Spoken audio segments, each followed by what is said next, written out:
네, 안녕하세요. 건현입니다. 오늘도 좀 늦었지만 배터리에 대해서 제가 20억 가까이 20억 넘게 배터리에 투자를 하고 있는 참여자로서 주주로서 이런 얘기들을 좀 나눠보겠습니다. 오늘 같은 경우는 코스닥 코스피가 거의 1.5% 1.6% 정도 빠졌는데요. 사실 어저께 금리 급격한 인상에 대해서 좀 더 부각이 되면서 나스닥도 거의 2% 이상씩 빠지고 테슬라도 4, 5%씩 빠지고 했었던 것 같은데 굉장히 투심이 안 좋았죠. 그런 매크로적인 상황에서 어저께 에코비의 유증무증이라는 그 파격적인 공시가 나왔죠. 그러면서 또 오늘 굉장히 또 아침부터 오후부터 약간 실시간으로 변동되는 그런 수급의 흐름이 있었는데 여러 가지들을 얘기를 해보겠습니다. 제목 같은 경우는 이런 장에 멱살 잡고 캐리를 했다. 그 주인공은 LNF다. 하루는 에코비가 선방을 해주고 하루는 LNF가 해주고 약간 제 형제라고 계속 말씀드리고 있는데 하루하루씩 위기에 빠졌 죄송합니다. 위기에 빠졌던 배터리 섹터를 에코비가 생각보다 워낙 사실 장이 안 좋았죠. 그런 약간 운이 좋았다고 표현해야 될지 운이 안 좋았다고 표현해야 될지 조금 애매하긴 한데 어쨌든 굉장히 그 양극재들이 오늘 선방을 했습니다. 그런데 에코비 같은 경우는 생각보다는 좀 덜 오른 것 같다라고 생각을 할 거예요. 아무리 이렇게 매크로가 무너져 있던 2%씩 코스닥이 거의 가까이 빠지는 상황이지만 조금은 만족스럽지는 못하실 겁니다, 주주분들은.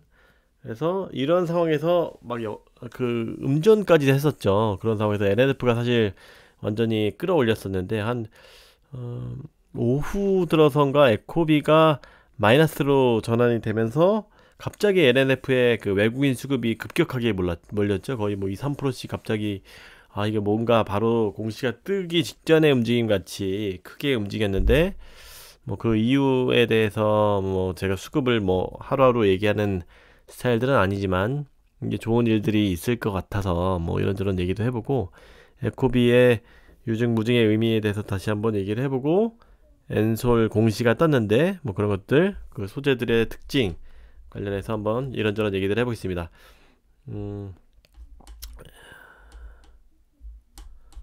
조금 자료를 간략하게 준비를 했는데 자료라기보다는 캡처를 했는데 일단 LNF의 수급 같은 경우 공매도 비중 같은 경우 굉장히 줄었어요. 요즘에 2, 3%씩 밖에 안 나오면 원래 10몇 %씩 나오다가 굉장히 줄었고 에코프로빈 같은 경우는 지금 거의 16%씩 나오고 있을 정도로 공매도가 많이 나오고 있습니다. 수급 자체는 지금 LNF가 굉장히 좋습니다. 오늘 같은 경우도 오늘 에코프로비엔 같은 경우는 외국인도 팔았고 기관도 팔았고 이 개인들만 매수를 했습니다.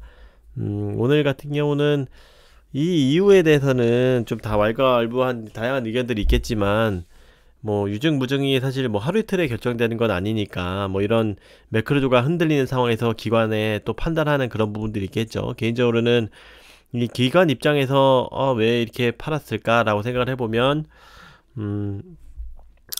또 LNF로 또 옮겨갔을 수도 있는 거고 제 개인적으로는 이 유증무증이라는 긴 시간을 기다리기에 좀 쉽지는 않았나 이런 생각도 들고요. 네, 잠시만요. 네, 죄송합니다. 유증무증을 좀 기다리기 힘들었나? 지금 하루 갖고 이렇게 평가할 수 있는 상황은 아니죠. 그리고 LNF 같은 경우는 완전히 기관 매수, 기관 외국인 완전 정반대의 그런 움직임을 보였습니다. 마치 이렇게 뺏어간 것처럼. 그래서 지금 기관들이 확실히 기관 외국인들이 LNF에 강하게 몰리고 있다. 공매도도 이게 LNF의 에코프로비엠에 집중되고 있다. 그래서 이 움직임은 오늘 좀 만족스럽지 못하지만 좀 더 시간을 봐야 될 것 같다. 제 개인적으로는 유증무증의 의미는 유증만 어저께도 한번 말씀을 드렸지만 유증도 사실 예고된 유증이었고 갑자기 나오는 것도 아니었고 이동채 회장이 작년부터 여러 번 얘기했었고 또 한 번 또 미룬 공시까지도 냈을 정도로 유증에 대한 거는 있었는데 저 개인적으로 LNF 같은 경우 예전에 유증을 겪었을 때 그때만 해도 뭐 호재로 인식되기에는 좀 전이었었지만 이 기다리는 과정이 굉장히 힘들었었어요. 물론 이제 주가 희석도 되는 부분도 있었고 뭐 할인율도 20% 넘게 30% 넘게 했었던 것 같은데 그 인내의 과정이 저도 유정의 풀로 참여해서 굉장히 자본력이 많이 들었지만 한동안 그 에코 LNF가 주춤했었던 기억이 있습니다. 저도 예전에 기억을 되돌려 보면 에코비 유증 공시가 떴을 때 처음에 그때도 예고 공시였었죠. 그때 저는 사실 판단을 좀 잘못해서 좀 줄였었어요. 에코비 왜냐면 LNF에 대한 그 오랫동안 주가가 가지 못했던 상처 뭐 이런 것들도 기억나서 했었는데 약간 줄였었는데 LNF를 옮겼었는데 사실 그때부터 에코프로비 막 올라갔었죠. 저는 그때는 그 바로 유증 공시인 줄 알았던 유증 공시가 아니라 예고 공시였었죠. 뭐 아무튼 뭐 이런 히스토리에 의해서 저도 유증을 주춤을 하게 하는 그 일정 기간 동안 주춤하게 하는 효과가 있을 거라고 해서 또 그 이미 예고된 그 투자였었고 뭐 없었던 게 갑자기 투자 새로 하겠습니다 이런 것도 아니었고 그런 상황이어서 사실은 유증이 나오면은 좀 뭐 그렇게 좀 애매하다라고 생각이 됐었는데 이 무증을 같이 어떻게 보면 사실 절묘하다고 생각을 했었죠.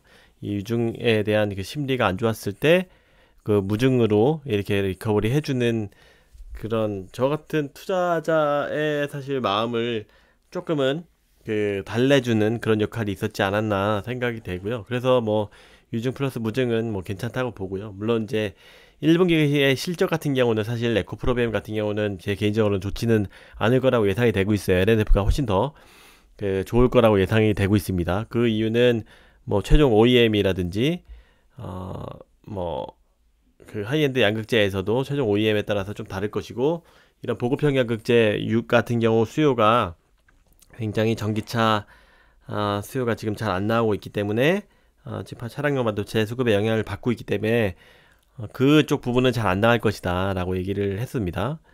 그 말씀드리면 보급형 양극재는 LNF나 에코프로비엠 둘 다 안 나가는데 하이니켈 양극재는 둘 다 잘 나가긴 하지만 LNF가 최종 OEM을 포드를 가진 에코프로비엠에 비해서 더 좋을 거다. LNF가 LG 엔솔 테슬라를 향하고 있는 수요가 있기 때문에 더 좋을 것이다 라고 해서 당연히 또 에코프로비엠 같은 경우는 지금 공장 이슈도 분명히 캠포 N 공장을 안 돌아가는 부분도 있고 또 그 옆에 새로 그 캠포 공장도 불난데도 그렇고 불난 옆에서도 잠깐 스탑이 됐었기 때문에 이런 어닝 시즌에서는 사실 조금 불리할 수 있습니다.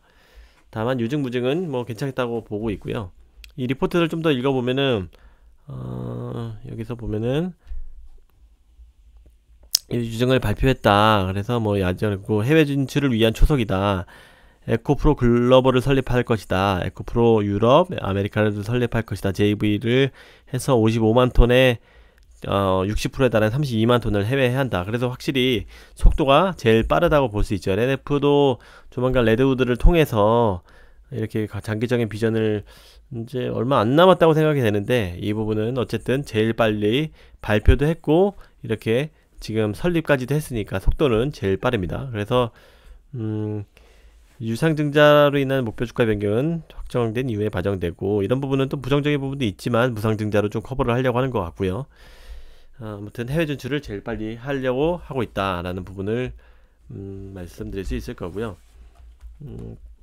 참고로 뭐 오늘 LNF, 에코프로비엠 둘 다 1.5%로 괜찮았고 나머지들은 사실 다 좋지 않았죠. SK IAT도 2% 빠지고 뭐 SDI 3%, 에코프로도 4%, 에코프로도 생각보다 많이 빠졌어요. 첨보가 괜찮은 종목임에도 불구하고 4%씩 빠졌어요. 이게 뭐 판가가 좀 줄어들었다는 얘기가 있는데 그 다음에 뭐 나노신소재도 그렇고 코스모 신소재 같은 경우 요즘에 굉장히 주가가 좋습니다. 이거 저도 개인적으로 좀 한번 살펴보려고 하고 있는데 코스모 신소재도 워낙 그 상대적으로 PER 기준으로도 좀 저평가 받고 있었던 부분인데 뭐 생각보다 요즘에 잘 나가고 있어서 포스코 케미칼은 상대적으로 좀 아직도 올라가는 거 싶더니 또 안 올라가네요. 이렇게 한번 보실 수 있을 것 같고 이 에코비 이 뉴스들이 요즘에 좀 저도 그 애널리스트들이 얘기하는 것을 조금 유심히 보고 있는데 이거 사실 원자재 에코비와 LNF의 1분기 실적 같은 경우는 요걸 먼저 말씀드려야 될 것 같아요. 오늘 LG 엔솔 같은 경우에 발표를 했죠. 저희 오늘 장 이후에 했는데 영업이익이 매출이야 뭐 그렇다 쳐도 영업이익이 굉장히 잘 나왔어요. 서프라이즈율이 60% 나왔었는데 그 이유를 여기 또 뭐 그 애널리스트들의 뭐 평가 하나금융투자에서 나왔던 부분인데 그 추정치 및 컨센서스를 크게 상회했다. 원통형 전지 낙스 부문 원통형이 결국 이제 최종 얘네도 OEM이 잘 됐다는 얘기예요. OEM이 워낙 잘 돼서 원통형 전지가 잘 됐다. 그래서 또 뭐 그 환율 효과도 있고 수출이니까 환율 효과도 있고 이런 영업이익률이 잘 나와서 잘 나왔다는 건데 이런 판가도 전이도 되고 근데 이쪽에서 사실 요즘에 에코비의 원자재 계약 방식이 조금 애매한 부분이 있다라는 얘기들이 많이 나와요. 사실 제가 이거 에코비가 어떻게 원자재 계약을 맺었는지는 정확하게 모르죠. LNF하고 뭐 약간씩 조금씩 다 다른다고 해요. 이게 뭐 그 3개월 분기마다 뭐 이동 평균에 의해서 하는 데도 있고 한 달마다 하는 데도 있고 다 계약 방식이 최종 OEM마다 조금씩 다른데 에코비의 그 계약 방식이 조금은 뭐 분기별로 한다고 해가지고 이게 이번에 급등한 것들이 뭐 실시간으로는 아니지만 그 바로바로 제때에 당연히 기본적으로 양극재는 판가 전가가 되긴 되지만 이걸 완전히 그대로 그 판가 전가를 하지는 못했나 보더라고요. 원자재 계약 방식에 따라서 이게 조금 분기별로 이렇게 통으로 평균을 해서 계약을 하는 건지 이 이슈가 조금 많이 나와서 실적이 좀 안 좋을 거다라는 얘기가 많이 나와서 이 부분들은 사실 조금 애널리스트 분들이 조금 더 저희 개미보들보다 좀 더 그 디테일하게 아는 것 같은데 제가 이 부분을 좀 더 한번 파 보려고 하고 있습니다. 그리고 뭐 에코비 돈이 묶여지는 것이 싫은지 기관들이 오늘 좀 별로 안 좋아했는데 이건 좀 더 사실 오늘 하루 이 매크로가 워낙 지금 뒤바뀌어 있는 상황에서 기관들도 막 조금 이익 나면 팔고 뭐 그런 그 되게 짧게 움직이는 그런 액티브 자금들이 굉장히 많은 것 같아요. 뭐 이거 제가 결과 뭐 하루하루 수급을 보는 사람도 아니고 뭐 맞출 수도 없는 상황이지만 그래서 좀 장기적으로 좀 보시면은 좀 어떤 흐름들이 명확하게 나오지 않을까. 다만 저는 에코비와 에코프로비엠의 시총이 어느 한쪽이 강하게 올라간다고 하면 또 이제 올라가고 맞추는 거기 때문에 오늘 어떻게 보면 처음에는 에코프로비엠의 그 올라간 거를 LNF가 또 이제 간격을 유지를 해주니까 사실 어떻게 보면 숨은 수혜자가 LNF라고 생각했는데 이 또 후반부에 워낙 또 반대로 또 이끌어주고 서로 이끌어주고 막 이런 지금 복잡한 관계를 흘러가고 있습니다. 또한 그 좀 더 얘기하면은 엔솔 같은 경우도 원통형 전지 테슬라로 납품하는 것들이 영업이익률이 좋고 매출이 어느 정도 확인이 되었죠, 간접적으로. 그래서 LNF 같은 경우도 당연히 그에 따른 공급선을 하청업체이기 때문에 그 엔솔이 영업이익률을 많이 가져갔다고 하면 원통 전지 자체가 이익률도 좋기 때문에 LNF도 그대로 수혜가 갈 것으로 예상이 되고 있는 것은 뭐 자명한 사실이라고 볼 수가 있을 겁니다. 그래서 뭐 엔솔로 간접적으로 알 수 있다.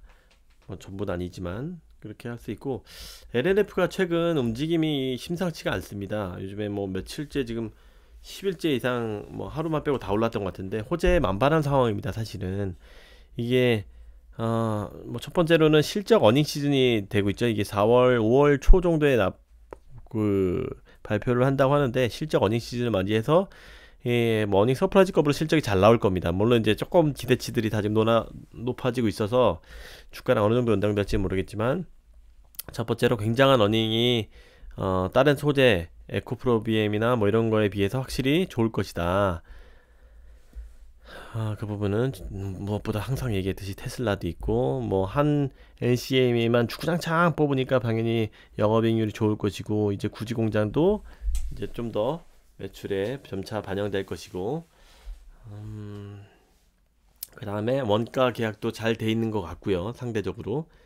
그 다음에 또 뭐 원자재 값이 올라서 판가 전가도 잘 되고 있고 달러 수혜도 얻을 수 있고 뭐 여러 가지 사실 어닝 시즌들이 굉장히 그 서프라이즈급으로 나올 것으로 예상이 되고 있습니다. 그렇기 때문에 뭐 기관들이나 테슬라를 선호하는 외국계들은 테슬라에 대해서 굉장히 잘 알고 있기 때문에 외국인들이 확실히 더 선호를 하는 것 같고요.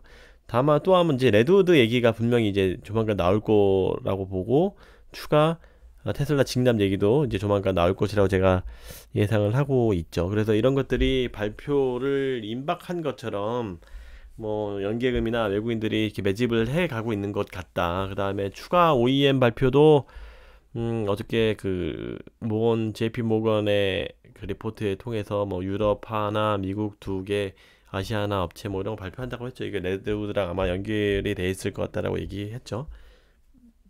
그 다음에 또 테슬라 오늘 뭐 요즘에 주가는 좋지는 않았지만 유럽, 미국 공장이 오픈을 함에 있어서 테슬라가 이번 달에 사실은 제일 호재 만발한 달이라고 말씀드렸죠. 그래서 이런 호재들도 있고, 다만 이 상하이가 지금 공장이 계속 길어지고 있어서 굉장히 불안한 상황인데 이 부분만 좀 해결되면 다각 좋을 것 같은데 어떻게 될지 모르겠네요. 다음에 매크로만 지금 요즘에 개별 장세가 많이 흘러가고 있는데 가만히만 있어주면은 지금 올라갈 텐데 국내 양극재 하이엔드 같은 경우는 이게 조금 아쉽다고 생각이 되고 있습니다. 가만히만 있어주면 되겠는데 맨날 폭락하고 폭등하고 막 난리죠. 이게 굉장히 마음에 안 들지만 불안하게 하는 거지만 이게 지금 굉장히 호재들을 많이 안고 있기 때문에 이런 것들이 조금씩 반영되는 것이긴 하겠지만 뭐 확실히 모멘텀이 있다라고 말씀드렸고 이 부분에 대해서 소재에 대해서 간략하게 좀 말씀드렸으면 이제 미래에셋 리포트인데 원재료 판가 연동 계약이 돼 있는 거는 셀, 양극재, 동박 이런 메탈 계열이라고 말씀드렸던 것 같고 이게 다 뭐 양극재, 특히 양극재들이 잘 되고 있고 동박 쪽도 되고 있죠. SKC까지. 그런데 여기에 교집합인 테슬라 노출도가 제일 중요하다고 했죠. 여전히 제일 빠른 게 그 교집합을 하고 있는 게 LNF, 뭐 솔루스 첨단 소재, 특히 LNF는 뭐 압도적이라고 할 수가 있고요. 제가 투자를 하고 있는 SKIT도 사실 연금처럼 그런 느낌으로 하고 있는데 저도 뭐 아무리 배터리에 올인하고 있지만 LNF의 비중이 제일 높지만 뭐 LNF에 뭐 전액을 다 넣을 수는 없는 상황이기 때문에 SKIT도 고정비 비중도 높고 여기 정확하게 잘 설명이 되어 있네요. 가동률 상승 시 개선폭이 가장 크다라는 얘기인데 분리막이 고정비도 높기 때문에 이 매출 캐파가 늘어나면 그대로 뭐 2배, 3배 그렇게 영업이익률이 나오는 그런 구조기 때문에 굉장히 잘 될 것인데 이거는 차량용 반도체가 좀 풀려야 된다라고 말씀을 드렸죠. 이게 지금 잘 풀릴 것 같지가 않으니까 계속 다시 뭐 섹터 전체가 오르니까 나도 올라야 되나 해가지고 올랐는데 이게 커머디티 소재이기 때문에 전체적으로 확실히 차량용 반도체가 빨리 해결되면 좋겠는데 별로 잘 안 흘러가고 있습니다. 그리고 LFP 중국이 워낙 반도체도 많고 얘네들 반도체 얘네들 뭐 자율주행 이런 것들 또 좀 덜 필요한 자동차를 많이 만들고 있죠. 배터리만 주구장창 쓰고 있는데 그게 CATL 여기 첨보 어디냐 여기네. 첨보 이런 쪽에 영향이 굉장히 좋죠. 중국은 지금 딱 봐도 뭐 제일 잘 나가고 있죠. 전기차가. 참고적으로 조금 더 표를 오늘 좀 제가 얘기가 길어지고 있는데 항상 그 방송을 키면 너무 막 하고 싶은 말이 많아서 테슬라가 미국 현지 판매에서 제일 넘쳐. 현대차가 굉장히 잘하고 있다. 그 다음에 나머지 뭐 유럽차들은 뭐 망하고 있다. 이런 것들만 봐도 어저께 방송에서 얘기를 했던 것 같아요. 저희도 물론 정보 같은 것들을 누가 더 숫자를 많이 가지고 이런 것들을 판단을 하느냐, 투자에 애널리스트라고 해서 사실 더 많은 정도가 옛날보다 많은 정보가 있는 건 아니기 때문에 이런 리포트들도 많이 보시고 숫자들도 많이 보시고 뭐 뉴스들도 보시고 뭐 논문들도 좀 보시고 이런 여러 자리를 통해 가지고 뭐 같이 공부하면서 투자를 잘 했으면 좋겠습니다.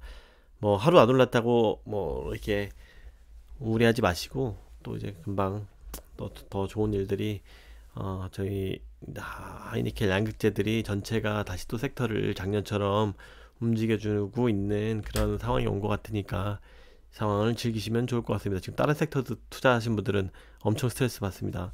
저희는 굉장히 즐기면서 투자하시면 좋을 것 같습니다. 자, 이런저런 얘기 막 정신없이 말씀드렸는데 시청해 주셔서 굉장히 감사드리고, 혹시 뭐 도움이 되셨으면은 좋아요, 구독 꼭 좀 부탁드리겠습니다. 네, 늦은 시간에 감사드립니다.